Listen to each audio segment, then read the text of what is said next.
إن الحمد لله نحمده ونستعينه ونستغفره ونعوذ بالله من شرور أنفسنا وسيئات أعمالنا من يهده الله فلا مضل له ومن يضلل فلا هادي له وأشهد أن لا إله إلا الله وحده لا شريك له وأشهد أن محمدا عبده ورسوله يا أيها الذين آمنوا اتقوا الله حق تقاته ولا تموتن إلا وأنتم مسلمون يا أيها الناس اتقوا ربكم الذي خلقكم من نفس واحدة وخلق منها زوجها وبث منهما رجالا كثيرا ونساء واتقوا الله الذي تساءلون به والأرحام إن الله كان عليكم رقيبا يا أيها الذين آمنوا اتقوا الله وقولوا قولا سديدا يصلح لكم أعمالكم ويغفر لكم ذنوبكم ومن يطع الله ورسوله فقد فاز فوزا عظيما أما بعد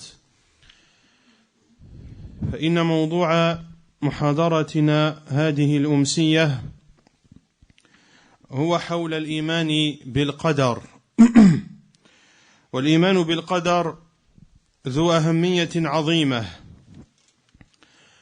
وهو أحد أركان الإيمان.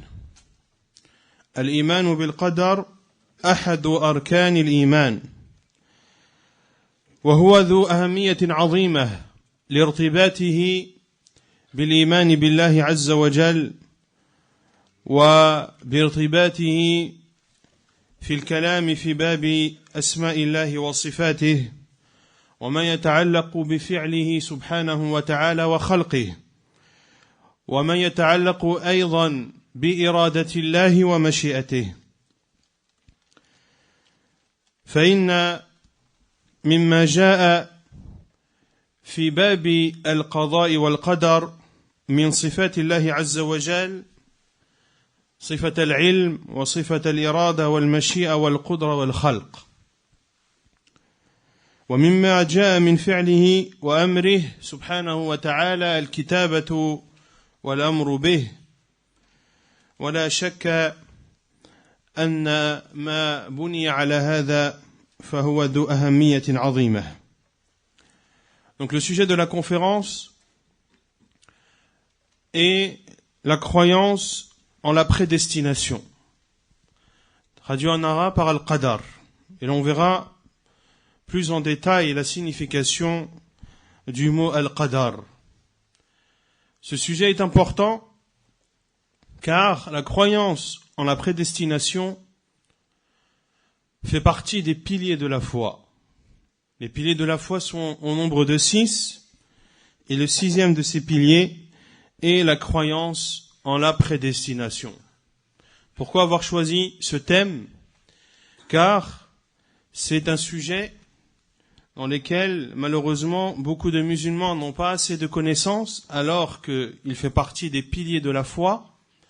C'est un point essentiel sur lequel repose la croyance du musulman.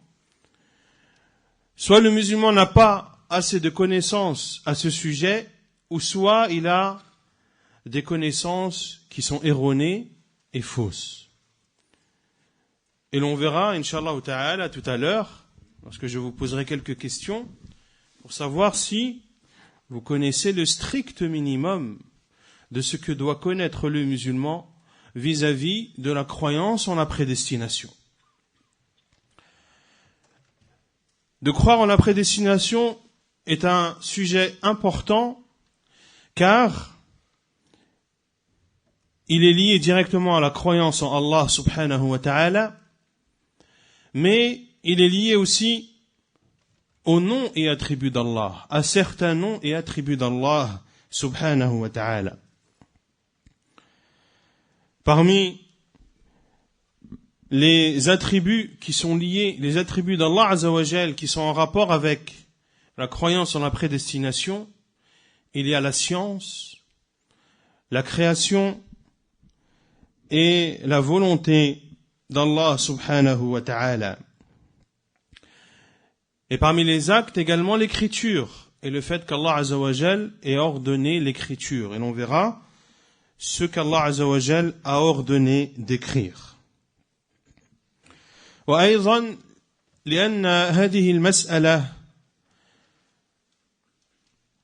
محل خلاف ونزاع منذ عصر الصحابة رضي الله عنهم، منذ آخر عصر الصحابة. وإن من أوائل البدع التي ظهرت في الإسلام بدعة القدرية. فما دام أن الخلاف موجود وأن الشبه وأن أهل البدع موجودون في هذا المجال، فلا بد للمسلم أن يتحصن من هذه الشبهات والضلالات بالعلم المبني على كتاب الله وعلى سنة رسول الله صلى الله عليه وعلى آله وسلم.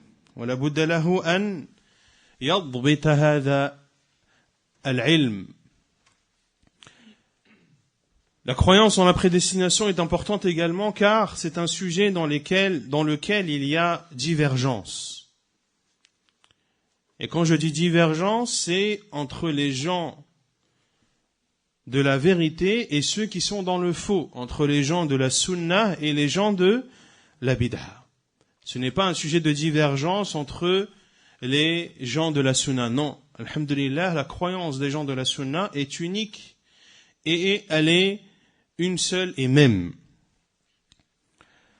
Et parmi les premières innovations apparues en islam, il y a l'innovation de l'Qadariyya. Et l'on verra tout à l'heure ce qu'est Al-Qadariyya. C'est une innovation qui est apparue vers la fin de l'époque des compagnons radiyallahu anhum. Des compagnons, parmi eux Abdullah ibn Umar, étaient vivants lorsque cette innovation, lorsque les innovateurs dans le sujet de la prédestination ont commencé à diffuser leur égarement. Ainsi, le musulman se doit de se renforcer, il se doit de se protéger des ambiguïtés des gens de l'innovation. Il doit protéger sa croyance et sa foi en Allah Azza wa Jal et en la prédestination, et ceci à travers la science authentique. La science qui est basée sur le livre d'Allah et la sunna du prophète sallallahu alayhi wa sallam. Pourquoi? Car la prédestination, al-qadar, c'est le secret d'Allah. Et c'est un sujet qui est en rapport avec l'invisible, al-ghaib. Et ce qui est en rapport avec l'invisible, la raison n'a pas lieu d'être. Le musulman ne doit pas comprendre ce sujet à travers sa raison, à travers sa façon de comprendre ou de concevoir les choses. Non, tu dois comprendre ce sujet à travers le livre d'Allah et le sunna du prophète sallallahu alayhi wa ala alihi wa sallam. Al-Qadar. Al-Qadar, en langue arabe, معناه مبلغ الشيء وكنه. C'est la finalité d'une chose. Linguistiquement en arabe, مبلغ الشيء وكنه, c'est la finalité de la chose et son contenu. Et la signification de l'Qadar en islam, parmi ceux qui l'ont expliqué, il y a l'imam al-Nawawi rahimahullah ta'ala. Lorsqu'il dit وَمَعْنَاهُ أي معنى القدر أن الله تبارك وتعالى قدر الأشياء في القدم علم أنها ستقع في أوقات معلومة عنده سبحانه وعلى صفات مخصوصة فهي تقع على حسب ما قدرها الله سبحانه وتعالى. L'imam al-Nawawi rahimahullah a dit que la signification de l'Qadar, du destin et de la prédestination, cela signifie qu'Allah subhanahu wa ta'ala a prédestiné les choses dans le passé. Et Allah azza wa jal sait à quel moment ces choses vont avoir lieu. et sait que ces choses vont avoir lieu pendant un moment bien précis et d'une manière bien précise. Puis ces choses ont lieu conformément à la prédestination d'Allah subhanahu wa ta'ala. ولذلك قرر العلماء علماء أهل السنة والجماعة أن الإيمان بالقدر خيره وشره وأن ما شاء الله كان وما لم يشأ لم يكن لا يتحقق الإيمان بمراتب القضاء والقدر إلا بمراتب 4 وسنذكرها واحدة بعد واحدة. Pour cela que les savants de l'islam, les savants de la sunna, disent que la croyance en la prédestination, la croyance au destin, qu'il soit bon ou mauvais, qu'il soit agréable ou amer, que ce qu'Allah veut a lieu et que ce qu'Allah ne veut pas n'a pas lieu, que la croyance en la prédestination ne peut avoir lieu que lorsque le musulman croit en 4 choses, qui sont les 4 piliers de la croyance en la prédestination. Qui les connaît? Naam. Aïwa. Naam. Naam. Ahsant. Barakallahu fik. Et on va les citer les unes après les autres. Mais avant d'expliquer les 4 piliers de la croyance en la prédestination, l'on entend al-imanu bil-qada'i wal-qadar. On entend souvent al-imanu bil-qada'i wal-qadar. On entend des fois al-imanu bil-qadar. Al-imanu bil-qada'. Qu'est-ce que al-qadar et qu'est-ce que al-qada'? Al-qadar et al-qada', ce sont 2 choses qui, lorsqu'ils se regroupent, ils se séparent, et lorsqu'ils se séparent, ils se regroupent. Qu'est-ce que ça veut dire? Ce sont 2 mots qui, lorsqu'ils sont cités l'un à la suite de l'autre, veulent dire chacun une signification bien précise. Lorsqu'ils se rejoignent, lorsqu'ils sont regroupés, ils se séparent. C'est-à-dire que chacun a un sens propre à lui. Et lorsqu'ils sont séparés, c'est-à-dire lorsqu'ils sont cités de façon indépendante, eh bien, ils se regroupent, c'est-à-dire qu'ils ont le même sens. Autrement dit, lorsque l'on dit al-qada ou al-qadar, ici, al-qada a une signification et al-qadar a une signification. Et lorsque je dis al-imanu bil-qadar, ici, j'ai cité al-qadar tout seul, il a la signification de al-qada et al-qadar. Si je dis al-imanu bil-qada, ici, il aura la signification de al-qada ou al-qadar. Qu'est-ce que al-qada ou al-qadar lorsqu'ils sont regroupés? C'est-à-dire lorsqu'ils ont chacun un sens qui leur est propre. Al-qada ou al-qadar. Al-qadar, c'est la prédestination. C'est-à-dire qu'Allah subhanahu wa ta'ala a prédestiné les choses. Et al-qada, c'est le fait que ces choses aient lieu.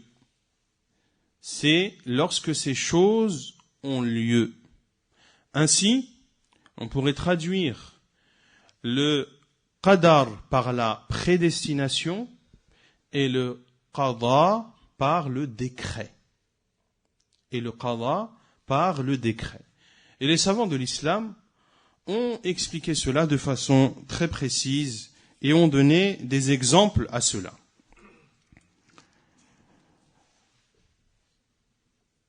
On va citer la parole de certains savants.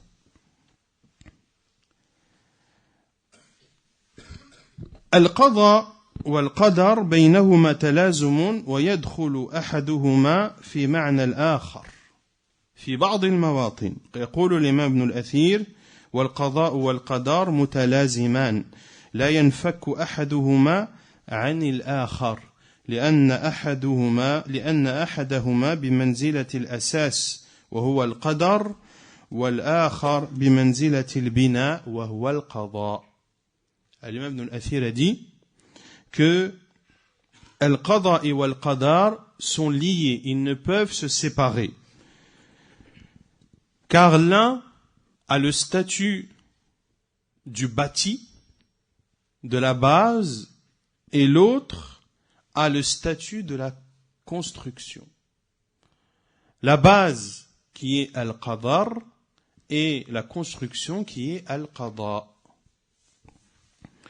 Et le Cheikh Ibn Uthaymin rahimahullah a dit القضاء والقدر متباينان إذا اجتمعا ومترادفان إذا افترقا. Cheikh Ibn Uthaymin dit rahimahullah, al-qada et al-qadar sont deux choses distinctes lorsqu'ils sont réunis. Et ils sont une seule chose lorsqu'ils sont réunis. Ils sont deux choses différentes lorsqu'ils sont réunis et ils ont un seul sens lorsqu'ils sont séparés. فإذا قيل وهذا قدر الله فهو شامل للقضاء أما إذا ذكر جميعا فلكل واحد منهما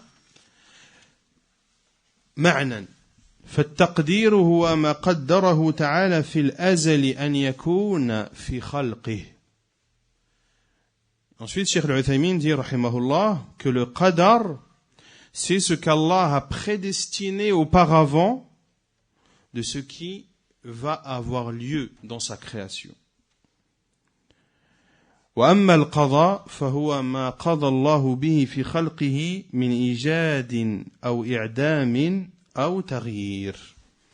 Et quant au qada, au décret, c'est ce qu'Allah a décrété dans sa création, comme chose existante, comme chose qui disparaît ou comme chose qui est modifiée. Ainsi, al-qadar, c'est la prédestination et al-qada, c'est le décret. Et le Cheikh Mohammed Aman al-Jami, rahimahullah, donne une image pour comprendre al-qada et al-qadar. Il dit, rahimahullah, والقضاء والقدر بمنزلة الثوب الذي يقدره الخياط فهو قبل أن يفصله يقدره ويزيد ويوسع ويضيق وإذا فصله فقد قضاه ولا يمكنه أن يزيد أو ينقص وذلك مثل القضاء والقدر.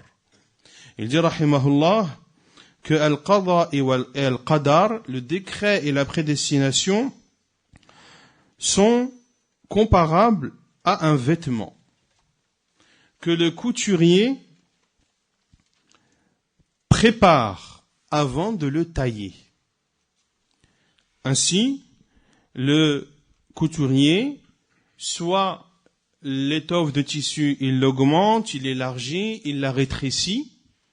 Donc il prépare l'étoffe en fonction de la personne qui va le porter.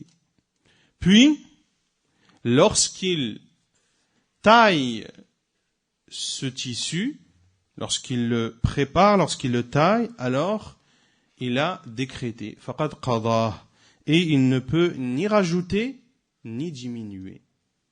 Il ne peut ni rajouter ni diminuer. Et pour donner un exemple, Allah Azza wa Jal a prédestiné la mort d'une personne. Donc Allah Azza wa Jal a toujours su que cette personne allait mourir tel jour. Ceci est le qadar. Puis vient le qada, le décret, que cette personne meurt. Donc c'est l'exemple qu'a donné Cheikh Mohammed Aman al-Jami pour comprendre al-qada et al-qadar avec l'exemple et l'image donnée du tailleur et du tissu.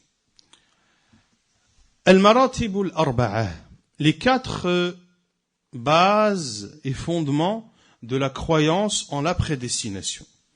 أولا الإيمان بعلم الله تعالى السابق، أي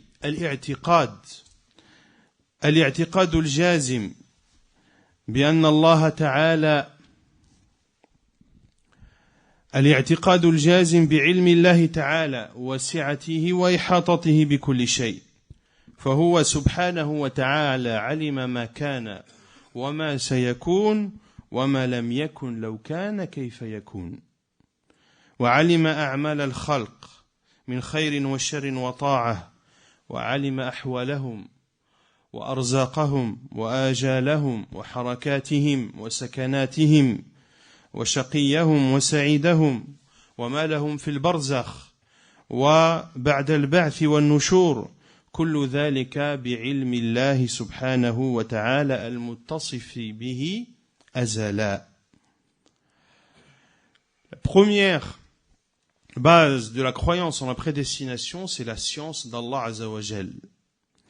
À savoir que le musulman doit croire avec certitude que Allah subhanahu wa ta'ala a la science de toutes choses et qu'Allah sait ce qui s'est passé, ce qui va se passer, et il sait aussi ce qui ne s'est pas passé.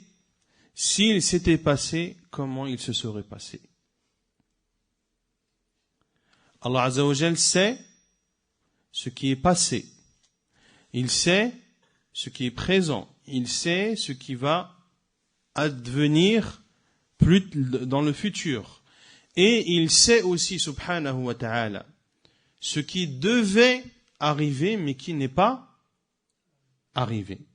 Si cette chose qui devait arriver mais qui n'est pas arrivée, si cette chose était arrivée, Allah sait comment elle aurait eu lieu. De croire également qu'Allah Azza wa Jal connaît l'ensemble des faits et gestes de ses créatures. Il sait tout ce que ces créatures font comme choses bonnes ou mauvaises. Allah Azza wa Jal connaît leur situation. Il connaît ce que renferme leur poitrine. Il connaît leur durée de vie. Il connaît chacun de leurs mouvements et chacun de leurs arrêts. Il connaît ceux d'entre eux qui sont heureux et ceux qui sont malheureux. Et il connaît, subhanahu wa ta'ala, la situation de chacun dans le monde de l'barzakh. Et il connaît la situation de chacun dans l'au-delà. Et la situation de chacun le jour de la résurrection. Allah Azza wa Jal est savant de toutes ces choses, wa huwa muttasifun bihi azala. C'est-à-dire que la science d'Allah Azza wa Jal est un de ses attributs dont Allah a toujours été doté. Car Allah huwa al-awwalu laysa qablahu shay. Allah Azza wa Jal n'a ni de début ni de fin. Donc les attributs d'Allah Azza wa Jal, Allah les a toujours eus. Donc Allah Azza wa Jal est doté d'une science. Il a toujours été doté d'une science. Il a toujours su ce que j'ai cité comme exemple. ومن الأدلة على ذلك على هذه المرتبة قول الله تعالى إن الله عنده علم الساعة وينزل الغيث ويعلم ما في الأرحام وما تدري نفس ماذا تكسب غدا وما تدري نفس بأي أرض تموت إن الله عليم خبير. وقول الله تعالى علم أن سيكون منكم مرضى وآخرون يضربون في الأرض يبتغون من فضل الله وآخرون يقاتلون في سبيل الله. Et l'épreuve de cela, la parole d'Allah Azza wa Jal dans le verset 34 de Surat Luqman. Allah a la science de l'heure. C'est lui qui fait descendre la pluie, qui fait tomber la pluie, et il sait ce qu'il y a dans les utérus. Personne ne sait ce qu'il acquérera demain, et personne ne sait dans quelle terre il mourra. Inna Allah alimun khabir. Allah est l'omniscient et le parfaitement connaisseur. Et il dit aussi subhanahu wa ta'ala dans Surat Al-Muzammil, le verset 20, il sait qu'il y aura parmi vous des malades et d'autres qui voyageront sur terre en quête de la grâce d'Allah et d'autres encore qui combattront dans le chemin d'Allah.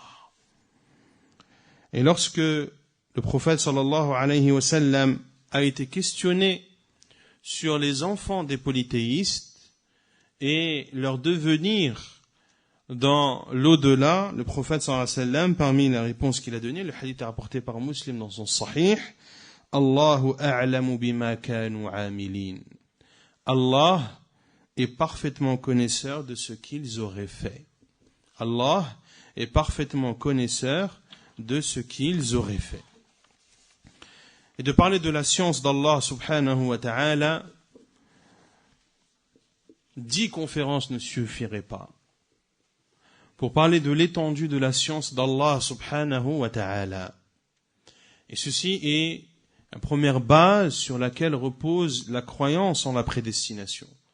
D'avoir la certitude et la croyance ferme qu'Allah azza wa jal est connaisseur de tout ce que ces créatures font. Al-martabatu thaniya kitabatuhu azza wa jal ما سبق به علمه أي الإيمان الجازم بأن الله كتب مقادير الخلق كتابة على الحقيقة في اللوح المحفوظ عنده سبحانه وعلى التفصيل كما سبق به علمه وكان ذلك قبل أن يخلق السماوات والأرض 50,000 سنة أمر سبحانه وتعالى القلم بعد خلقه أن يكتب مقادير كل شيء فجاءت الكتابة موافقة لما سبق به علمه سبحانه وما سيكون من الأشياء والخلائق وما هم عاملون. La deuxième base de la croyance en la prédestination est l'écriture. C'est-à-dire qu'Allah Azza wa Jalla a écrit ce qu'il a su, ce qu'il sait subhanahu wa ta'ala. Donc, première base, c'est la science. Puis Allah Azza wa Jal a écrit cette science. Le musulman doit donc avoir la croyance que la prédestination de toutes les créatures est écrite véritablement sur des tables préservées auprès d'Allah subhanahu wa ta'ala de façon précise. Rien n'est oublié dans ces tables, et ceci a eu lieu 50,000 ans avant la création des cieux et de la terre. 50,000 ans avant la création des cieux et de la terre, lorsqu'Allah Azza wa Jal a créé la plume, khalaq al-qalam. Et il y a une divergence des savants entre la première créature d'Allah, quelle est-elle? Est-ce la plume ou est-ce le trône? Et l'avis le plus prépondérant, Wallahu a'lam, c'est que la première chose qu'Allah Azza wa Jalla a créée est la plume. Car le prophète sallallahu alayhi wa sallam a dit Awwalu ma khalaqa Allahu al-qalam. Car le prophète sallallahu alayhi wa sallam a dit la première chose qu'a créé Allah, c'est la plume. Puis Allah Azza wa Jalla a dit à la plume écrit. La plume a dit qu'écrit, que dois-je écrire? Et Allah Azza wa Jalla lui a ordonné d'écrire tout ce qui va avoir lieu. Ainsi, Allah Azza wa Jalla, après avoir créé la plume, a ordonné à cette plume d'écrire toute chose, tout ce qui va avoir lieu dans l'univers. Et cette écriture est conforme à la science d'Allah subhanahu wa ta'ala.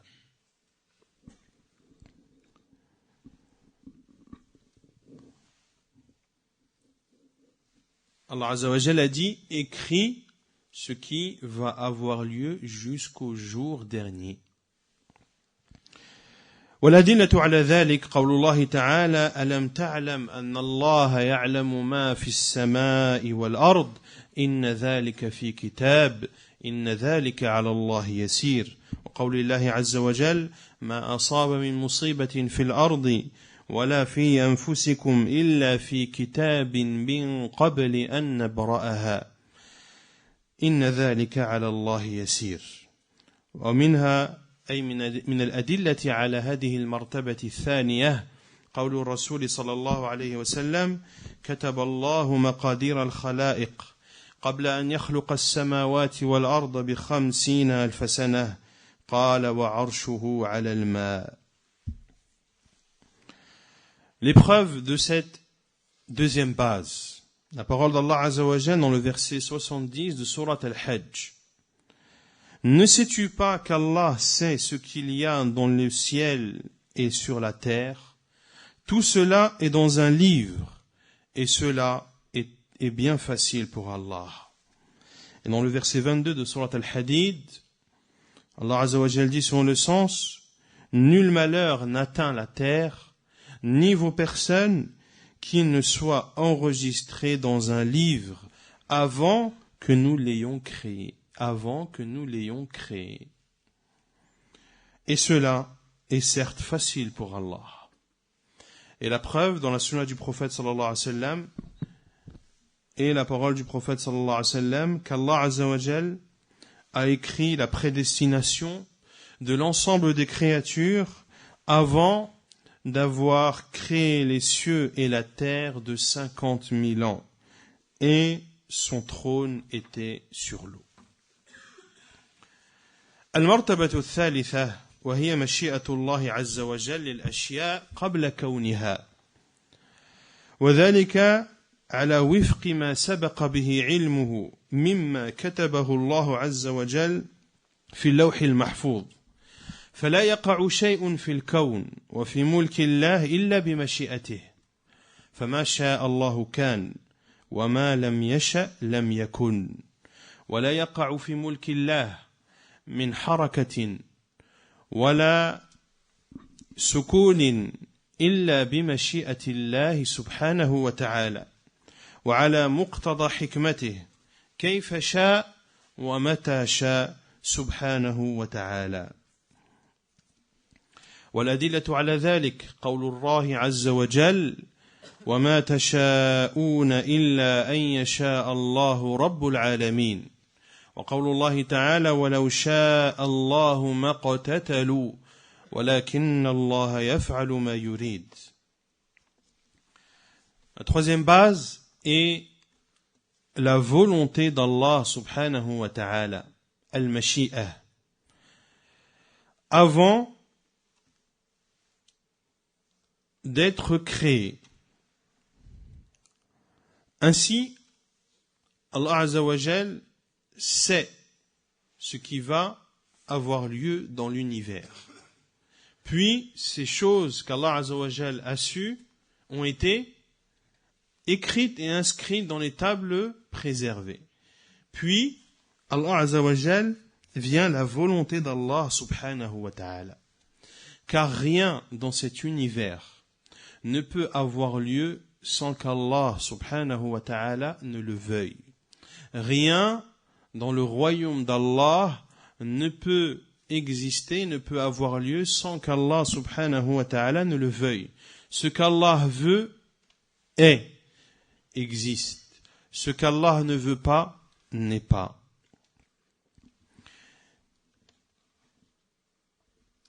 Et l'épreuve de cela, la parole d'Allah Azza wa Jal, dans le verset 253 de Surat Al-Baqarah, si Allah l'avait voulu, il ne se serait pas entretué, mais Allah fait ce qu'il veut. Et il dit aussi subhanahu wa ta'ala, et vous ne voulez que si Allah veut, et vous ne voulez que si Allah veut, le Seigneur des mondes. المرتبة الرابعة وهي الإيمان بخلق الله تعالى بخلق الله تعالى الأعمال وذلك على وفق مشيئته مما سبق به علمه وكتابته فتكون وتوجد كما شاء الله في أعيانها وهيئاتها وأزمانها وأوصافها لا تخرج في ذلك كله عما شاءه وأراده عز وجل وهذه المرتبة مرتبة الخلق هي أعظم محل نزاع بين أهل الحق ومن خالفهم من أهل الأهواء والبدع. Et la quatrième base, c'est la création.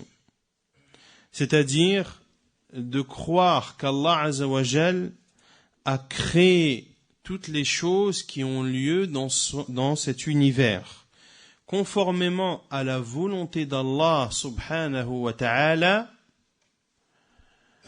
la volonté d'Allah des choses qu'Allah a su et qui ont été inscrites. Donc, quatrième base de la prédestination, c'est de croire qu'Allah Azza wa Jal a créé tout ce qui a lieu dans l'univers.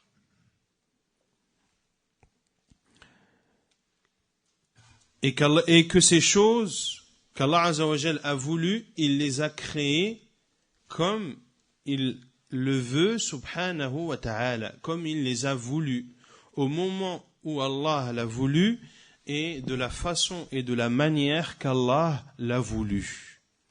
Ainsi, la création d'Allah est conforme à sa volonté de ces choses qui ont été connues d'Allah, qui sont connues d'Allah et qui ont été inscrites dans les planches et dans les tables préservées.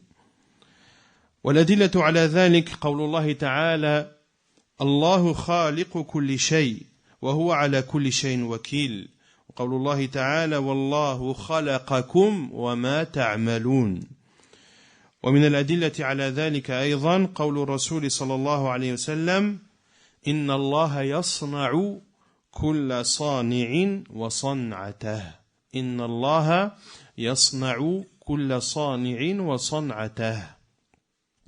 L'épreuve de cela, la parole d'Allah Azza wa Jal, Allah est le créateur de toutes choses, et de toutes choses il est garant. Et il dit aussi subhanahu wa ta'ala, Wallahu khalaqakum wa ma ta'maloun. Et Allah vous a créé et ce que vous faites. Donc Allah a créé les êtres humains, mais il a créé aussi les actes des êtres humains. Et ce point, cette quatrième base, est le point de divergence entre les gens de la sunna et les gens de la bid'ah. C'est sur ce point essentiellement que la divergence a eu lieu. Et les preuves dans la sunna du prophète sallallahu alayhi wa sallam, la parole du prophète sallallahu alayhi wa sallam dans le hadith rapporté par l'imam al-Bukhari, non pas dans son sahih, mais dans son livre Khalqu af'al al-ibad. Khalqu af'al al-ibad, la création des actes des serviteurs. Un livre de l'imam al-Bukhari, et c'est dans ce livre que l'imam al-Bukhari a cité ce hadith du prophète sallallahu alayhi wa sallam, Inna Allah sani'un inna Allah yasna'u kulla sani'in wa san'atah, qu'Allah crée tout fabricant et ce qu'il fabrique. Tout fabricant et ce qu'il fabrique. Et l'imam al-Bukhari l'a authentifié dans son livre Khalqu af'al al-ibad. إذن خلاصة مذهب أهل السنة والجماعة في الإيمان بالقدر أن الله علم الأشياء كلها وعلم ما تكون عليه ثم كتبها في اللوح المحفوظ ثم شاءها وأرادها ثم خلقها وأوجدها طبقا لما علمها وكتبها وشاءها أن تقع فكل مقدور وكائن تتوفر فيه حسب معتقدهم هذه الأشياء الأربعة أن الله تعالى علمها بعلمه الأزلي وأن الله تعالى كتبها في اللوح المحفوظ قبل أن يخلق السماوات والأرض ب50,000 سنة وأن الله شاءها أن تكون وأن تقع وأنها وقعت وكانت بقدرته ومشيئته وخلقه وتكوينه. Donc, le résumé de la croyance des gens de la Sunna dans la foi et dans la croyance en la prédestination. Et c'est la croyance que doit avoir tout musulman. C'est la croyance véridique. C'est la vérité. À savoir qu'Allah Azza wa Jal a la science de toutes choses. Puis Allah a écrit ces choses dans les tables préservées. Puis Allah a voulu ces choses. Puis il les a créées et a fait en sorte qu'elles existent conformément à ce qu'il a su, écrit et voulu. Allah Azza wa Jal crée conformément et fait exister conformément à ce qu'il sait, à ce qu'il a écrit et à ce qu'il a voulu. Ainsi, toute chose prédestinée qui a lieu dans cet univers, toute chose prédestinée qui a lieu dans cet univers, eh bien, ces 4 choses sont incluses. La première, qu'Allah connaissait cette chose par sa science qu'il a toujours eue. Que cette chose, Allah l'a créée dans les tables protégées avant de la créer. Avant de créer les cieux et la terre de 50 000 ans. Puis Allah a voulu que cette chose ait lieu. Et cette chose a eu lieu conformément à la prédestination d'Allah, à sa volonté et à sa création. Est-ce que c'est clair? طيب. وهنا مسألة وهي متعلقة بأفعال العباد.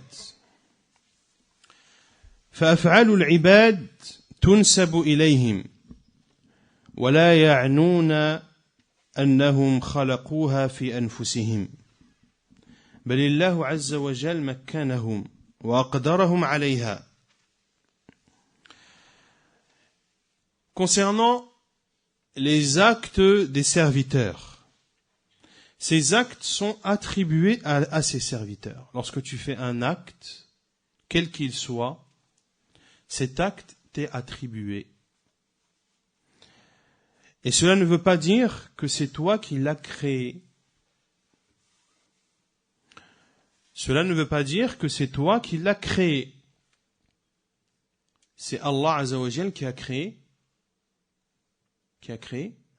toute chose. Wallahu khalaqakum wa ma ta'malun.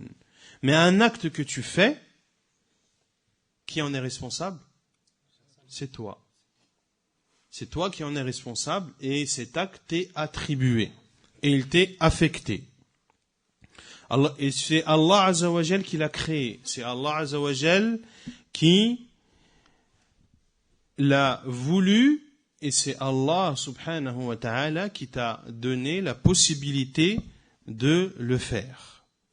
Ainsi, les actes des serviteurs, l'acte et la rétribution sont attribués aux serviteurs. L'acte et la rétribution. Quand on dit rétribution, c'est soit une récompense, soit un châtiment. Lorsque tu fais un acte, c'est toi qui l'as fait et tu en es responsable et tu en seras rétribué. Si c'est un acte de bien, Allah te récompensera. Si c'est un acte de mal, Allah te châtiera. Tout en ayant la croyance que c'est Allah qui a créé cet acte et qui a fait en sorte qu'il existe. Et si Allah ne l'avait pas voulu, cet acte n'aurait pas lieu. Ainsi, un acte, on l'attribue à Allah de par la création. Et on l'attribue au serviteur dans l'acte en lui-même, dans le geste et dans la rétribution. Et cette croyance est conforme au texte religieux. De comprendre les actes comme je viens de l'expliquer et la compréhension qui réunit tous les textes dans le livre d'Allah et dans la sunna du prophète sallallahu alayhi wa ala alihi wa sallam.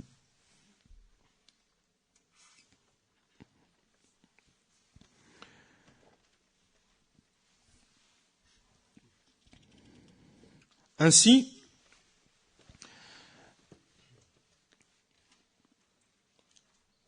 la parole d'Allah subhanahu wa ta'ala dans sourate At-Takwir, لمن شاء منكم أن يستقيم وما تشاءون إلا أن يشاء الله رب العالمين.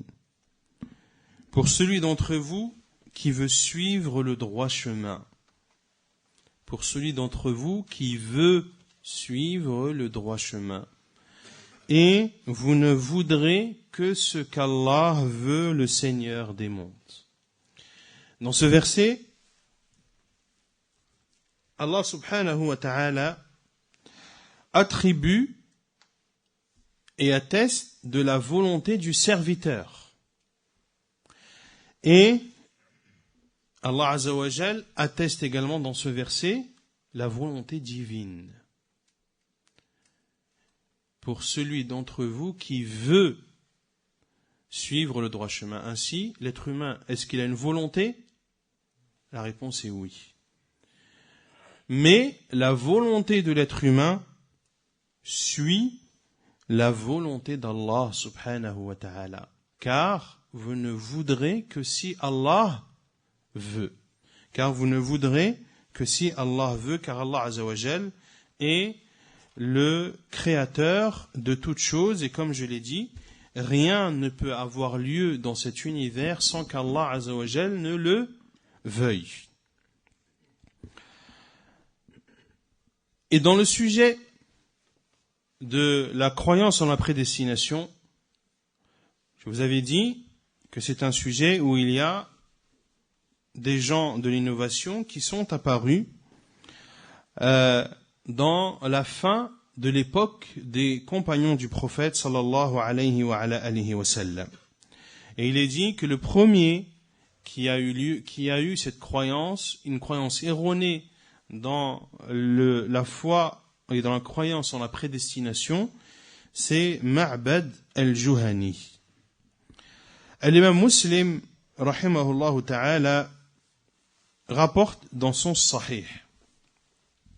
Selon Yahya ibn Ya'mar, rahimahullah ta'ala, qui fait partie des tabi'in, il dit, le premier qui a innové dans la prédestination à Al-Basra est Ma'bad al-Juhani. Yahya ibn Ya'mar dit, je suis parti moi et Humayd ibn Abdurrahman al-Himyari. Nous sommes partis faire le pèlerinage ou la Umrah. Et nous avons dit, si nous rencontrons l'un des compagnons du prophète sallallahu alayhi wa sallam, nous le questionnerons sur ce que disent ces personnes concernant la prédestination. Et il dit, rahimahullah, فَوُفِّقَ لَنَا Abdullah ibn Umar. Et Allah nous a permis de rencontrer Abdullah ibn Umar, qui rentrait dans la mosquée. Nous nous sommes approchés de lui, moi et mon ami, l'un était à sa droite, l'autre à sa gauche. Puis je lui ai dit, ô Abu Abdurrahman, qui est la kunya de Abdullah ibn Umar radiyallahu anhu, sont apparus vers chez nous des personnes qui lisent le Coran et qui apprennent la science. Et il a cité certaines de leurs caractéristiques et qui prétendent qu'il n'y a pas de prédestination et que les choses viennent spontanément. Il y a des personnes qui, vers chez nous, qui lisent le Coran et qui apprennent la science et qui disent qu'il n'y a pas de prédestination et que les choses arrivent spontanément. Abdullah ibn Umar a dit, si tu rencontres cela, si tu rencontres ces personnes, informe-les que je me désavoue d'eux et qu'ils se désavouent de moi par celui sur lequel j'ai le droit de jurer, par Allah Azza wa Jal, si l'un d'entre eux apportait l'équivalent de Uhud en or, puis le donnait en aumône, Allah n'accepterait pas de lui son aumône jusqu'à ce qu'il croie en la prédestination. Allah n'accepterait pas de lui son aumône jusqu'à ce qu'il croie en la prédestination. Puis, il a cité, radiyallahu ta'ala anhu, puis il a dit, mon père, Omar ibn al-Khattab, m'a dit. Et ensuite, il a cité le hadith de Jibril. Ensuite, il a cité le hadith de Jibril, dans lequel il est indiqué la croyance, les 6 piliers de la foi, dont la croyance en la prédestination. Et Cheikh al-Islam ibn Taymiyyah, rahimahullah, dit qu'il est rapporté que le premier qui a innové dans la prédestination parmi les gens de Basra en Irak, est un homme appelé Say Sawayh, qui faisait partie des mages, de l'Majous. Puis Ma'bad al-Juhani, que l'on a cité tout à l'heure, a pris de ce mage et a pris par la suite de Ma'bad al-Juhani Ghaylan al-Dimashqi. Ghaylan al-Dimashqi, qui était en Syrie à Damas. Ceux-là sont les têtes de cette secte appelée Al-Qadariyah. Quelle est leur croyance erronée? Car le musulman se doit de connaître les croyances erronées afin de les éviter et de s'en protéger. عرفت الشر لا للشر لكن لتوقيه ومن لم يعرف الشر من الخير يقع فيه. Tu connais le mal non pas pour le mal en lui-même, mais pour t'en préserver. Car celui qui ne différencie pas entre le mal et le faux, il tombe, c'est-à-dire dans le mal. Qu'est-ce qu'ils disent? Ils nient la science d'Allah subhanahu wa ta'ala. Ils disent qu'Allah Azza wa Jal ne sait pas ce que ses serviteurs vont faire avant qu'ils le fassent. Donc, et cela c'est les extrêmes parmi le Qadariyya, ils disent qu'Allah n'a pas la connaissance de ce que ses serviteurs font, car leurs actes sont spontanés. Et qu'Allah Azza wa Jal a connaissance des actes de ses serviteurs qu'après les avoir accomplis. Wal'iyadhu billah. Et de même, s'il nie la science d'Allah Azza wa Jal, qu'est-ce qu'il nie aussi? Il nie la prédestination et il nie la volonté. Et il nie la volonté. Également la création. À partir du moment où il nie la science d'Allah Azza wa Jal, il nie la création, la volonté et la prédestination. et également l'écriture. Ils disent donc que les actes sont spontanés et que celui qui veut être guidé peut l'être comme celui qui veut être égaré qui le devient, et que tout cela revient à la personne et à son unique volonté de vouloir faire le bien ou le mal, et donc de vouloir être guidé ou égaré.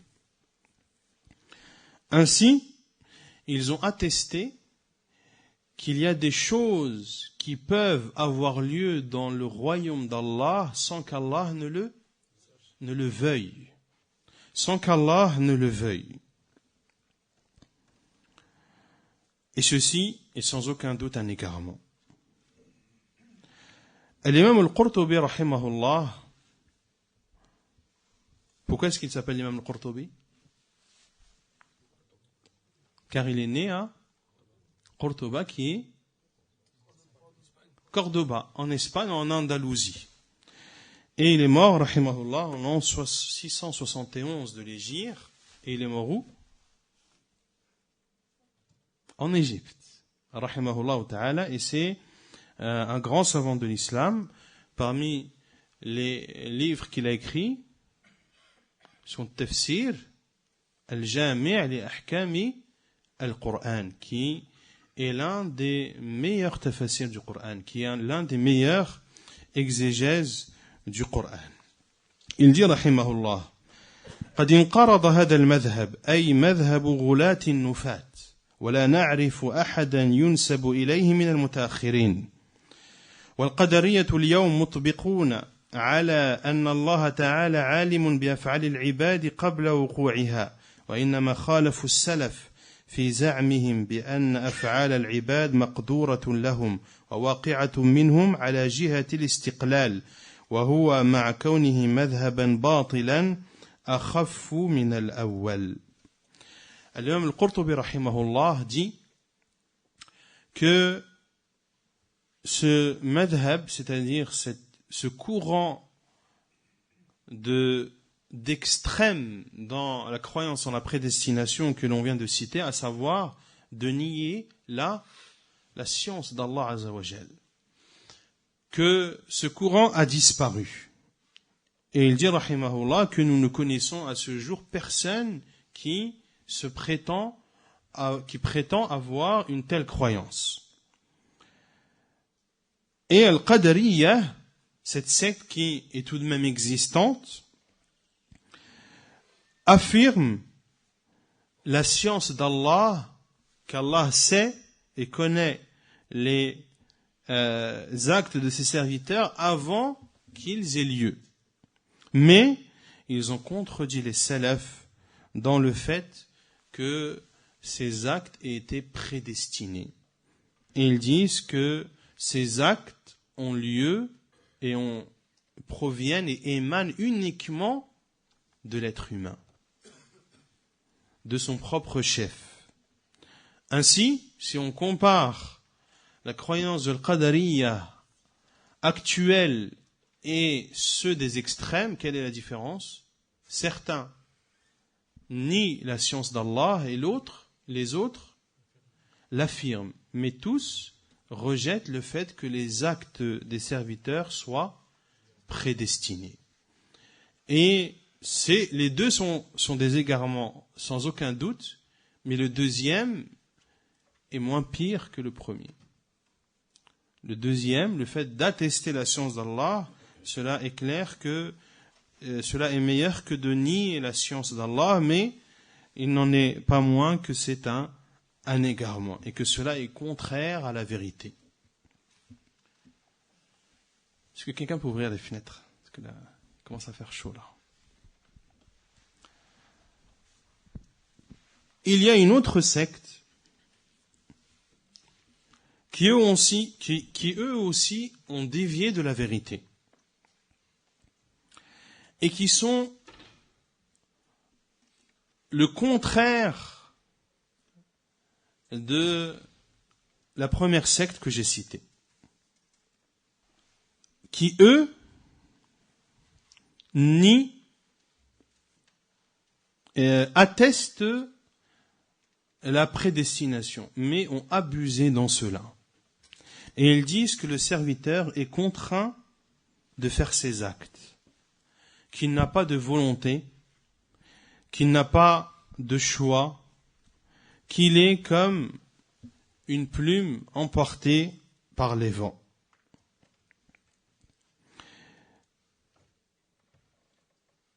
Et qu'en réalité, l'être humain est contraint de faire les bonnes choses, comme il est contraint de faire les mauvaises choses, et qu'il n'a aucune volonté dans cela.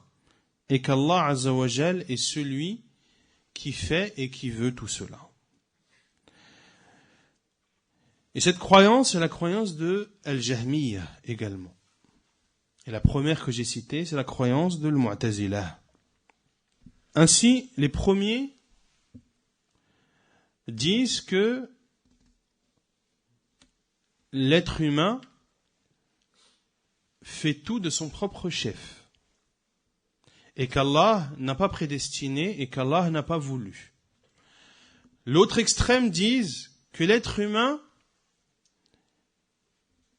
il est contraint de faire tout ce qu'il fait et qu'il n'a aucune volonté et aucun libre choix. Lequel des deux égarements est le plus grave, le premier ou le deuxième? Le deuxième. Pourquoi est-ce que le deuxième est plus préjudiciable et plus grave? Car cela amène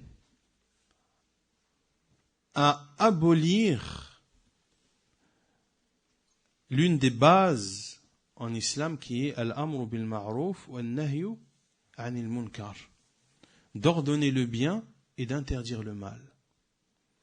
Si tu considères que tout le monde, tout ce qu'ils font, en fait ce n'est pas eux qui le font, mais c'est Allah qui les contraint à le faire, dans ce cas tu ne diras pas à une personne fais le bien, et tu ne pourras pas dire à une personne abstiens-toi de faire l'interdit, car il va te dire je suis contraint, tu me demandes de ne pas faire une chose alors que à la base j'ai même pas de volonté, je n'ai pas la possibilité de vouloir faire le bien ou faire le mal.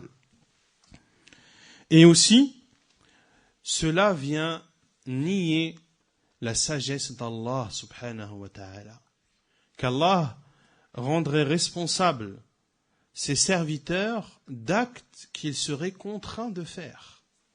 Et ceci est contraire à la sagesse d'Allah Azza wa Jal, et ceci est contraire également à la miséricorde d'Allah subhanahu wa ta'ala. Et cela est contraire aussi à ce qu'Allah a ordonné et interdit. Si tout le monde était contraint de faire ce qu'ils font, pourquoi Allah Azza wa Jal nous donne-t-il des ordres dans le Coran et des interdits? Donc, ce deuxième courant de pensée, cette deuxième secte, sont clairement plus néfastes pour l'islam que la première.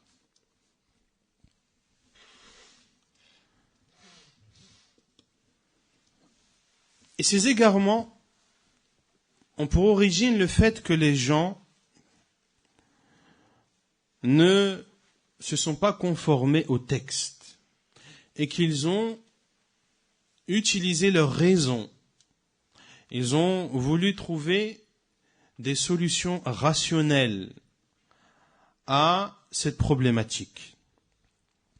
Et comme je l'ai dit tout à l'heure, la croyance en la prédestination est une croyance qui est en rapport avec l'invisible.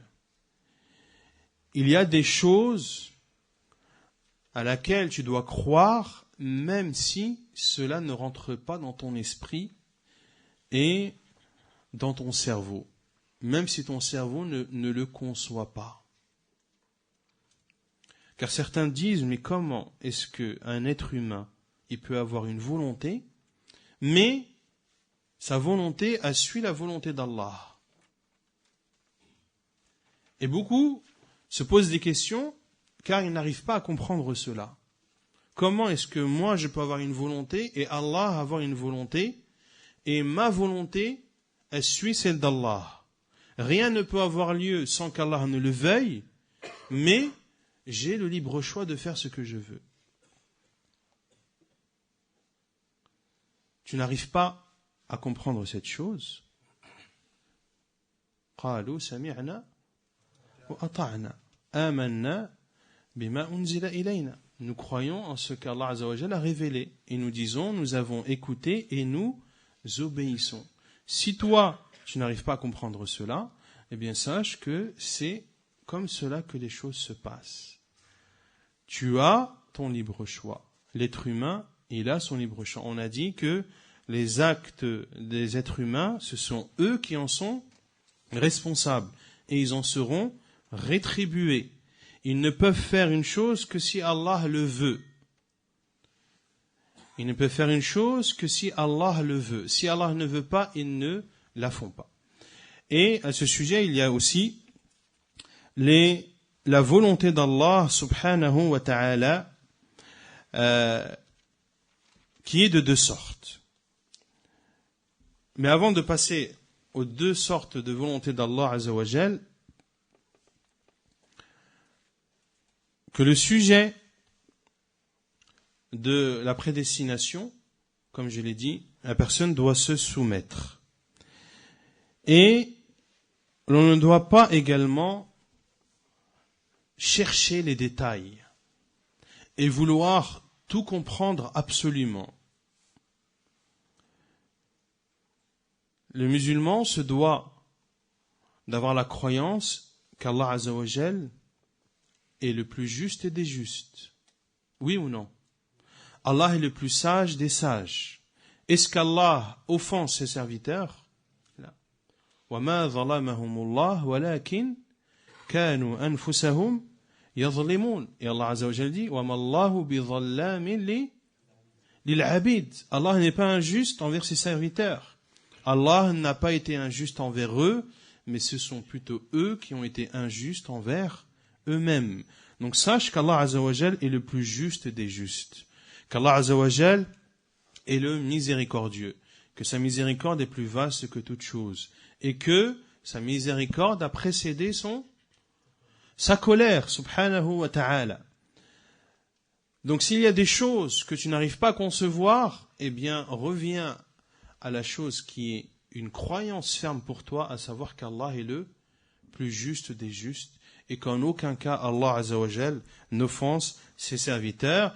Et rappelle-toi également de la parole d'Allah Azza wa Jal, La yus'alu amma yaf'al wa hum yus'alun.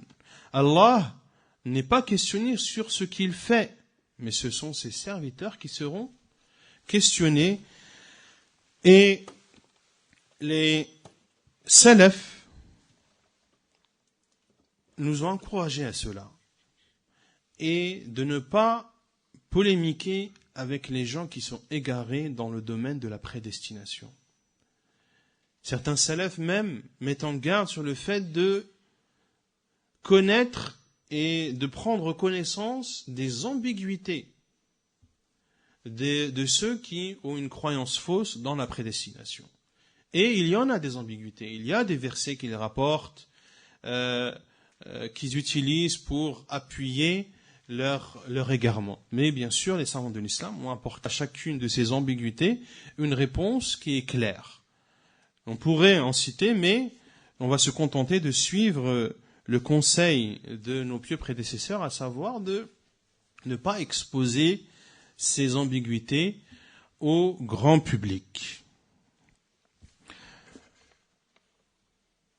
Quant à la volonté d'Allah subhanahu wa ta'ala, il y a l'iradatu al-kawniyya wa l'iradatu al-shar'iyya. L'iradatu al-kawniyya wa l'iradatu al-shar'iyya. Il y a la volonté universelle d'Allah subhanahu wa ta'ala et il y a la volonté juridique. La volonté universelle est que tout ce qui a lieu dans cet univers a lieu par la volonté universelle d'Allah. Rien ne peut avoir lieu, ne peut exister dans cet univers sans qu'Allah ne le veuille. Une personne qui en assassine une autre, est-ce qu'Allah l'a voulu? Il l'a voulu par sa volonté universelle. Et il y a l'autre volonté qui est la volonté juridique. Al-iradatu al-shar'iyya. Qu'est-ce que l'iradatu al-shar'iyya? Allah Azza wa Jal nous a légiféré une religion. Qui est le législateur? C'est Allah subhanahu wa ta'ala. Pour cela que l'islam, c'est la solution à tous les problèmes. Car cette religion a été légiférée par le Créateur. Celui qui connaît le mieux ses créatures.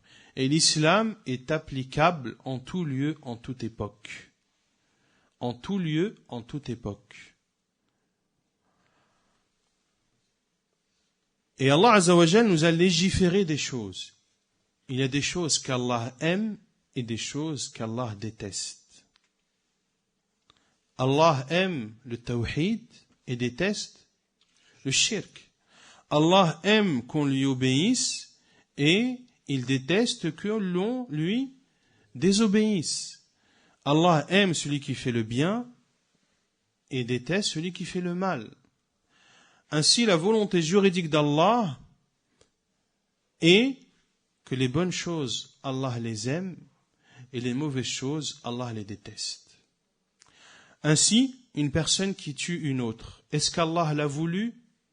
Oui, Allah l'a voulu par sa volonté universelle. Mais Allah le déteste. Allah, il déteste le crime. Et un musulman qui tue un autre musulman, les anges le maudissent et il est éternellement en enfer. Comme l'a dit Allah Azza wa Jalla dans Surat An-Nisa. Ce sont les deux volontés.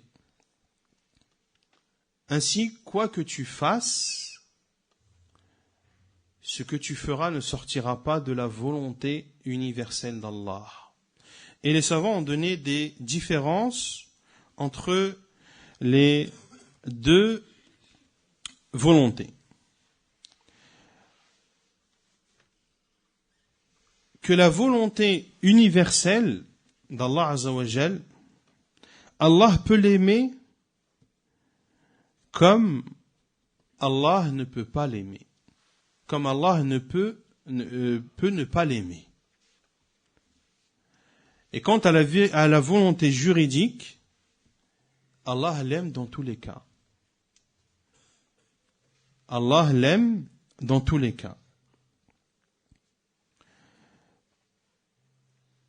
Parmi les différences également, c'est que la volonté universelle a lieu dans tous les cas.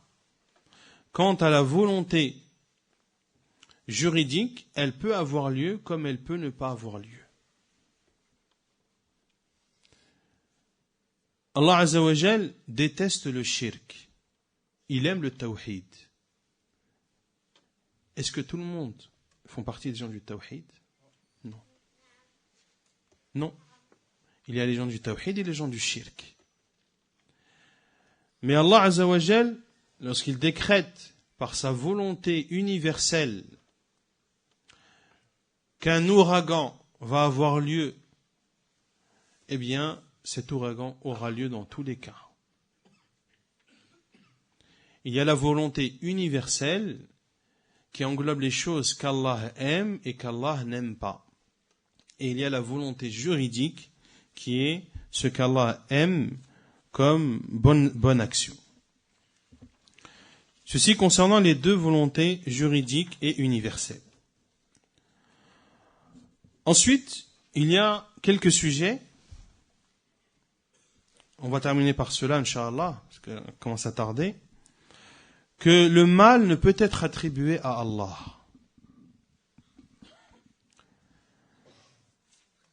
Le mal ne peut être attribué à Allah. Le prophète sallallahu alayhi wa sallam, parmi les du'a de l'istiftah, que l'on dit lors de l'ouverture de la prière, le prophète sallallahu alayhi wa sallam disait wal khayru biyadayk wash-sharru laysa ilayk. Et le bien est entre tes mains et le mal n'est pas vers toi.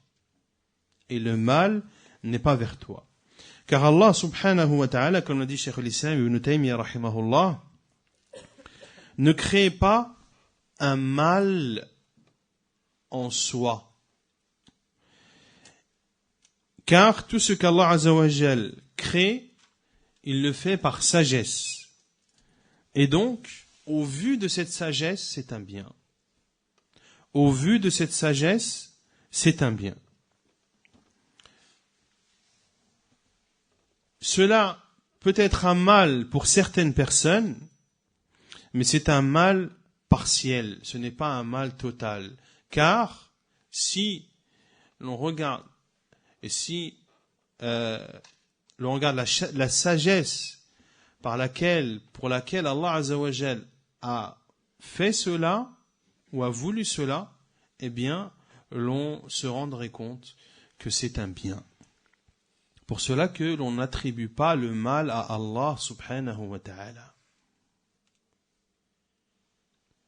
Comme l'a dit Ibrahim, alayhi salam, وَإِذَا مَرِضْتُ فَهُوَ يَشْفِينِ. Et quand je tombe malade, c'est lui qui me guérit. Il n'a pas dit, lorsqu'Allah m'afflige la maladie. Donc, l'on n'attribue pas le mal à Allah subhanahu wa ta'ala. Pour cela, certains disent, je ne crois pas en Dieu. Pourquoi ? Parce que il y a des catastrophes sur la terre.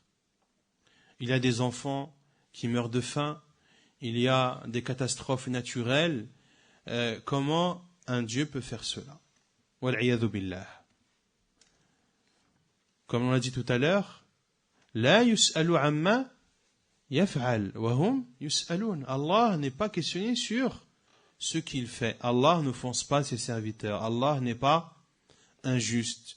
Si une chose arrive dans cet univers, c'est par la sagesse d'Allah subhanahu wa ta'ala. Alimaha man alimaha wa jahilaha man jahilaha.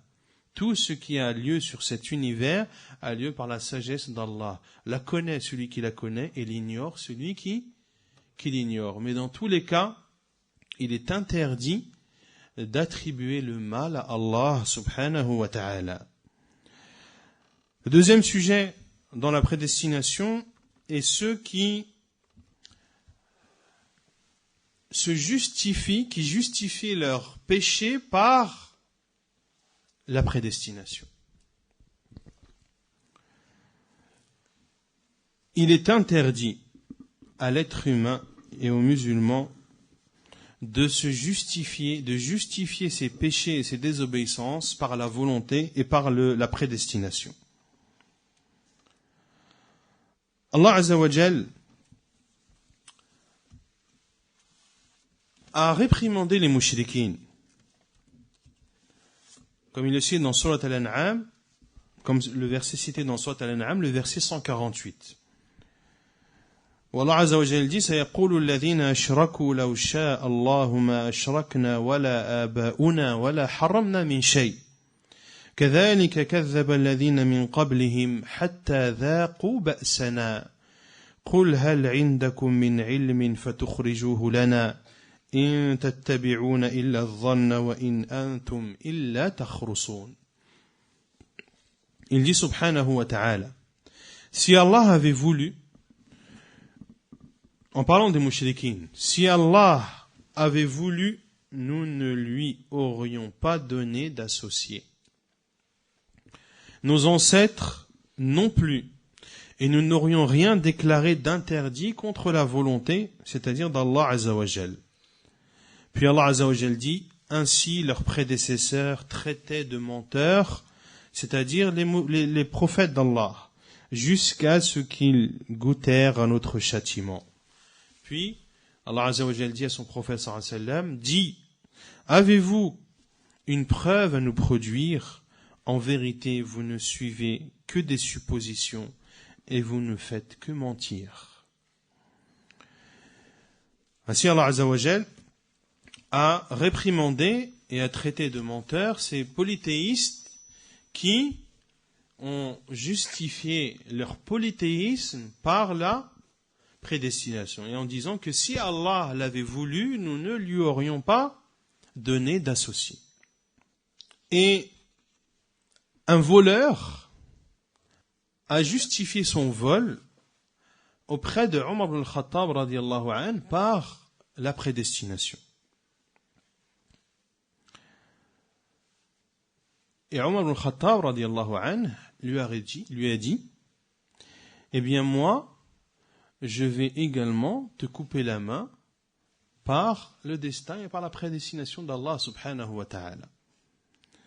Et la preuve est la parole d'Allah azza wa jal, كَذَلِكَ كَذَّبَ الَّذِينَ مِنْ قَبْلِهِمْ. Ainsi, ceux qui les ont précédés ont menti.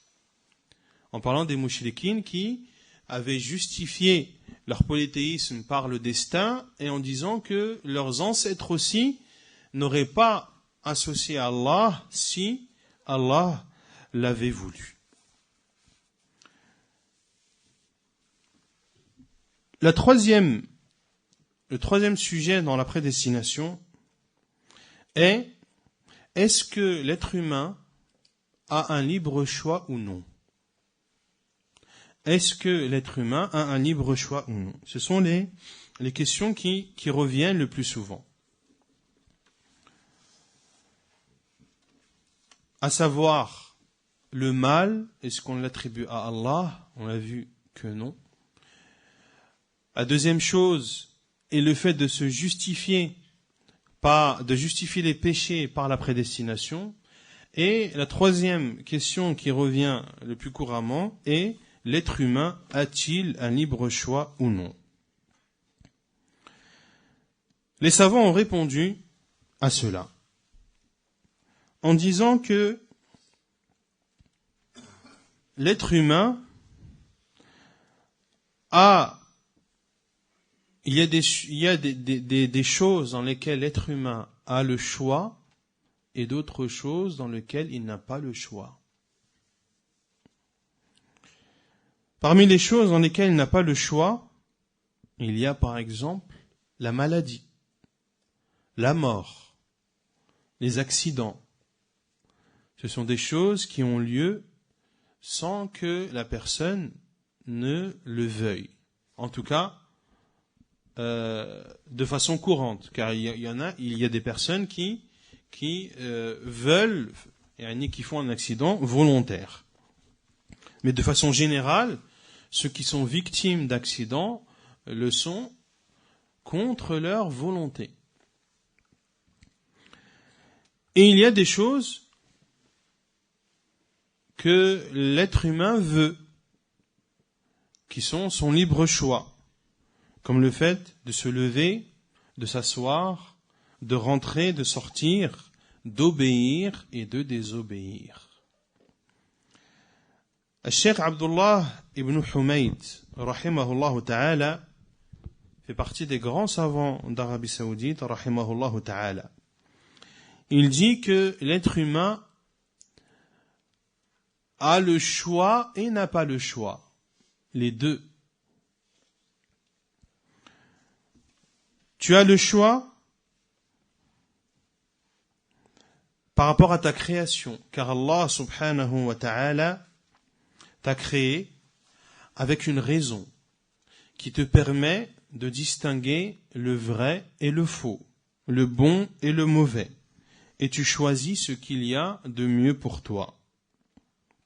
Cela prouve que tu as une volonté. Cheikh Ibn Uthaymin, rahimahullah, sur la question est-ce que l'être humain a un libre choix ou non, il a répondu, rahimahullah, celui qui pose cette question doit se demander à lui-même, Est-ce que quelqu'un l'a poussé à poser cette question ou non? Celui qui dit, est-ce que j'ai le choix ou pas? Cette question que tu poses, est-ce qu'on t'a forcé à la dire ou est-ce que c'est toi qui as voulu la dire? La réponse est, c'est toi qui as voulu la dire. Et on lui demande la voiture qu'il vient d'acheter. Est-ce que c'est lui qui l'a choisie ou non? Et à travers ce genre de questions, lui apparaîtra s'il a le choix ou s'il n'a pas le choix. Si on demande, s'il se demande à lui-même, est-ce que cet accident a lieu par son choix ou pas? Est-ce que la maladie dont il est atteint, par laquelle il est atteint, est-ce que c'est par son choix ou non? La mort, est-ce qu'il y a un choix ou n'y en a-t-il pas? À travers ce genre de questions, la personne sait si elle a le choix ou non. Puis le cheikh donne sa réponse en disant, rahimahullah, que les choses que fait l'être humain, doué de raison, l'être humain qui a sa raison, il l'a fait avec son libre choix sans aucun doute. Car Allah Azza wa Jal dit, فَمَنْ شَاءَ اتَّخَذَ إِلَى رَبِّهِ مَآبًا, en sourate An-Naba, que celui qui veut prenne donc refuge auprès de son Seigneur. Que celui donc qui veut prenne refuge auprès de son Seigneur. Et la preuve également que la personne et l'être humain a le libre choix, la parole d'Allah Azza wa Jalla en sourate Al-Imran, le verset 152, Minkum man yuridu ad-dunya wa minkum man yuridu al-akhirah. Parmi vous, il y a ceux qui veulent cette vie d'ici-bas, et parmi vous, il y a ceux qui veulent la vie de l'au-delà.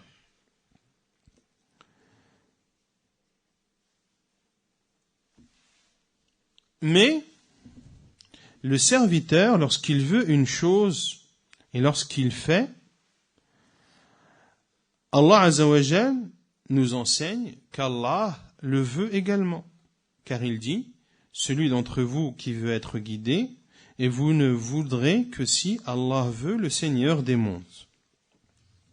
Et il dit, rahimahullah, ainsi fait partie de la seigneurie d'Allah Azza wa Jal que rien dans les cieux et la terre ne peut avoir lieu et ne peut exister sans la volonté d'Allah subhanahu wa ta'ala. Quant aux choses qui touchent la personne sans qu'il ne le veuille, comme la maladie, la mort, les accidents, eh bien, elles font partie purement de la prédestination. Et le serviteur n'a aucun choix et n'a aucune volonté dans cela. Voilà la réponse des savants concernant cette question de l'être humain, est-ce qu'il a un libre choix ou pas? La réponse est oui et non, tout dépend des situations.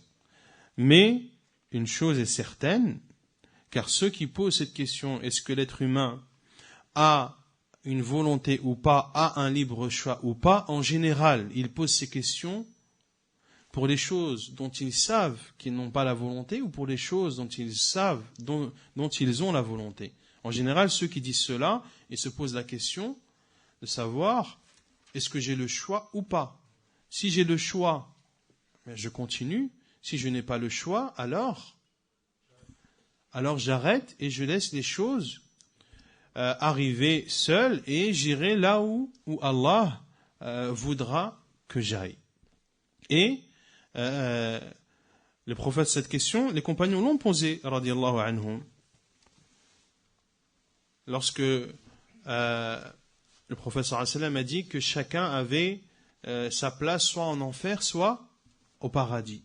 Et ils ont dit, alors, devons-nous laisser les actes? Le prophète sallallahu alayhi wa sallam a dit, la i'malu, fa kullun muyassarun lima khuliqa lah. Non, œuvrez, car chacun sera facilité selon ce pourquoi il a été créé. Et Allah facilite celui qui veut la facilité. Et Allah rend difficile celui qui veut la difficulté. Ala kulli hal, dans ce sujet, le musulman doit avoir la croyance ferme qu'il a le libre choix, mais que son choix ne peut sortir de la volonté d'Allah subhanahu wa ta'ala, et qu'Allah veut, mais qu'il donne aussi la possibilité et le libre choix à son serviteur. Pour cela que Cheikh Al-Albani, rahimahullah, lorsqu'il était questionné pourquoi est-ce que sur terre il y a des choses qu'Allah n'aime pas? Pourquoi sur terre il y a des choses qu'Allah n'aime pas? Est-ce qu'il y a des choses qu'Allah n'aime pas qui ont lieu ou pas? Pourquoi? Al-Albani a répondu par la réponse qu'a donnée le frère, car il a donné le choix à ses serviteurs. Car il a donné le choix à ses serviteurs par sa volonté universelle. Par sa volonté universelle. Wa naktafi bihadha al-qadr. J'espère que cela a éclairci les esprits de ceux qui n'avaient pas les idées claires au sujet de la prédestination. Wallahu a'lam wa sallallahu wa sallam wa baraka ala nabiyyina Muhammad wa ala alihi wa sahbihi ajma'in wa akhiru da'wana anil hamdulillahi rabbil alamin.